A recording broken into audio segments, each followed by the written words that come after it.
what I want to touch on is where we have major artists now, right? Are now also hungry.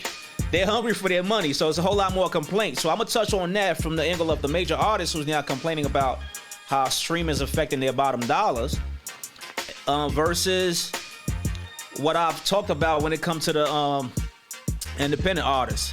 One thing most recently, right? About 38 million songs on streaming platform has zero play. Think about that. It's about 8 million artists, but 38 million songs. Those songs include the major artists, by the way. So really, this whole thing is tricky, man. But what I want to touch on is I'm going to play something from Snoop talking about that. Ran a little bit. He went off a script to rant about how streaming is affecting their bottom dollar, right? So let's check it out real quick. And I'm going to react to that and just add some context to it as we go along. So let's see what's the DOGG talk about. Of streaming in the United States, streaming globally. It's an exciting time, really it is, I must say, you know.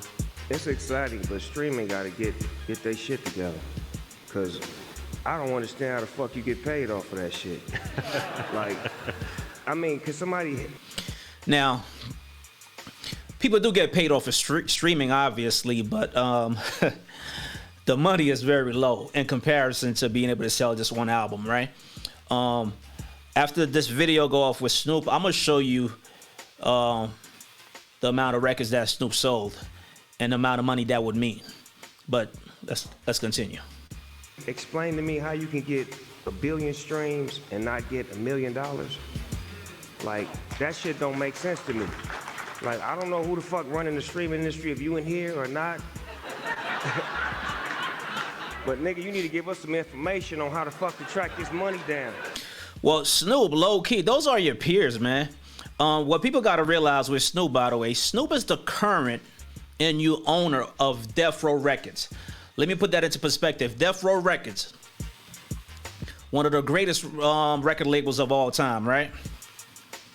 And the reason why I say that, because Death Row Records broke records. Started in 1991. By 1995, started in 1991, released the first album in 1992. By 1995, Death Row Records was worth $150 million. Let me put that into another perspective. The greatest record label of all time, technically, when it comes to hip-hop, will be Def Jam Records. Well, Def Jam Records was started in the 80s.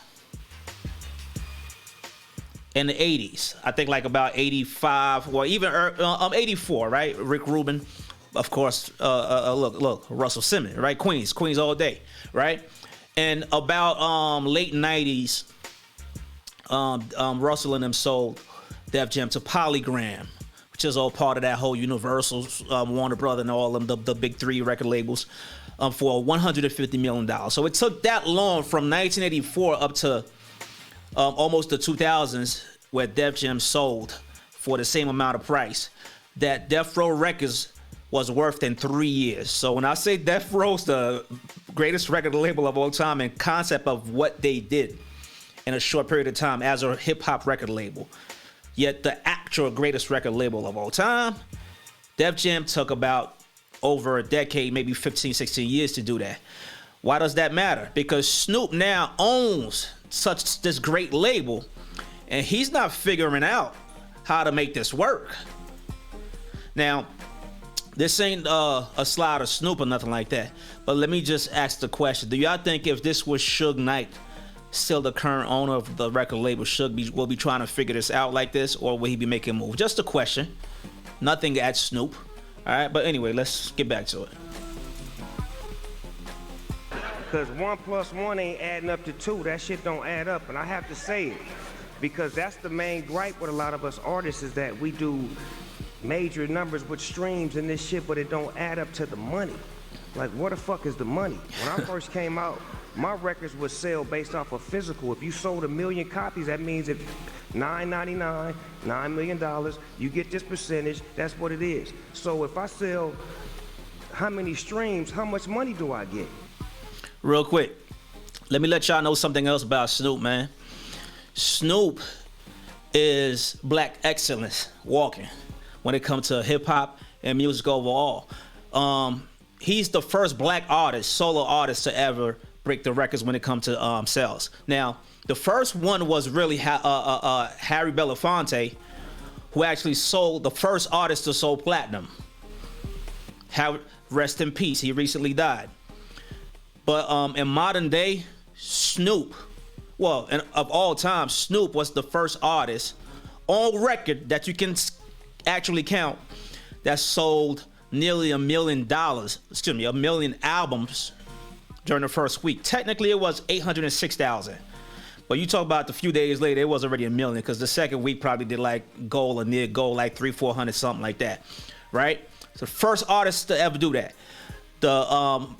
As far as debut. Now, let me clarify something.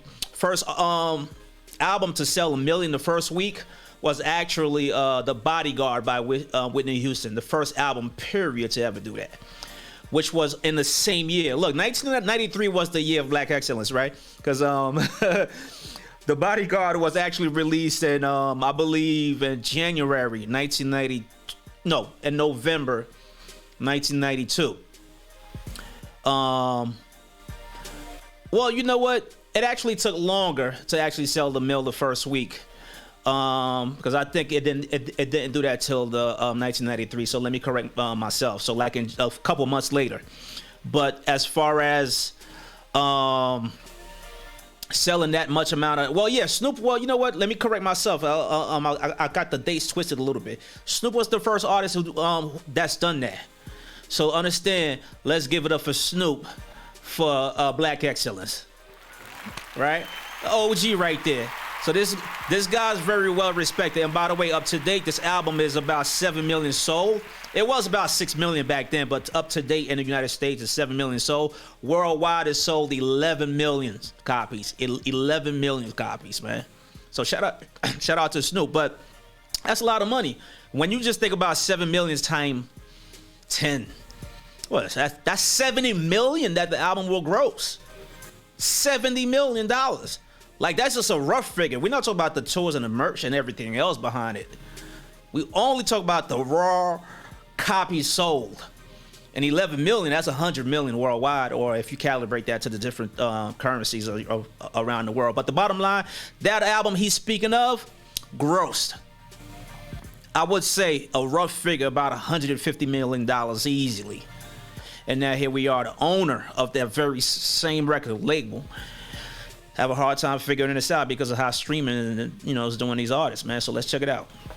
It's not being translated, and it's not working for the artists right now. And I just want to speak to that in the music industry. Like, that's fucked up. And we need to find a way to figure that out the same way the writers are figuring out. The writers are striking because streaming. He's referring to the recent Hollywood strike from the writers, because they were using AI to write their script. So they went on strike because they weren't getting paid what they should have got paid, because Hollywood's cheating them, or at least what it sounds like. So that's what he's referring to. They can't get paid because when it's on the platform, it's not like in the box office. In the box office, if it does all these numbers, you may get an up. Oh, it did this many, here's another check. But on streaming, you got 300,000 hours that somebody watched your movie. Where's the money? And I know I'm going off a script right now, but fuck it. This is business. Yeah. This is business. You know what I'm saying? This is a room full of business people, and somebody may hear this and be able to do something about it, so that way the next artist don't have to struggle or cry or try to figure out how to get to his money. Because some of these artists are streaming millions and millions and millions and millions of fucking streams, and they don't got no millions of dollars in their pocket. So I just wanted to say that. Yeah. Snoop complaining and ranting about the music industry, man. Making no money off of his streaming, right? No money. So what's really going on here?